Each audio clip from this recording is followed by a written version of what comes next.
Hello, friends. Welcome back Hey. to Journey Church's Teacher Talk with Steph and Sean. I'm just kidding. I'm just kidding. Steph and Sean. Steph, what chapter are we in today? Yeah, so we are in chapter 16, the Chapter gospel 16. era, 16 reading going on through 17. 30 days to understanding the Bible. Yeah.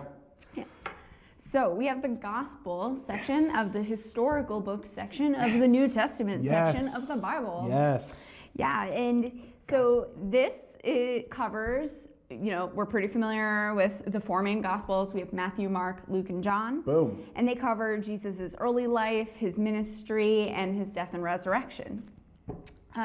We have our first three gospels are a little more synoptic. They kind of tend to cover, some similar material, have a little bit of overlap. And then John is a little more unique, He was a little more special, right? Yeah, he was more color outside the lines. Yeah. Like actually I'll say it this way, if the first three gospels were like your solid colors, like your basic 8-pack set of Crayola, he was like pastels. Yeah. And like all of the like burnt sienna, and all of the he has a different way about him.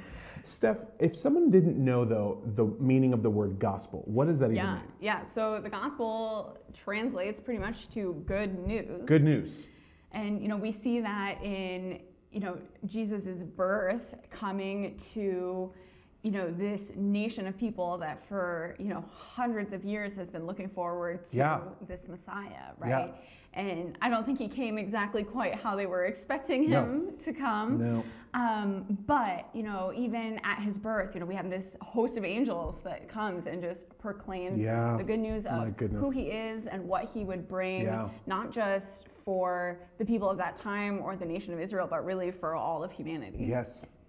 And 400 years, these guys haven't had anything really exceptional happen. Right. There might have been hints and things like that, and certainly the life of Anna and Simeon give us an indication that God was still talking, but really just to specific individuals, and nothing of it like a significant move of God until John the Baptist gets weird and like really just breaks stuff open. Yeah, man. And his whole purpose was getting ready for Jesus to come. Right.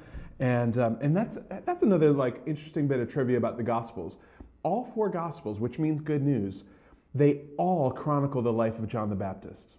Yeah. None of them leave it out. So the telling, and even in the book of Acts, they refer to it again and I think maybe when they're choosing the 12th for Judas's seat, but they even say, we need somebody who's been around since John the Baptist through the resurrection.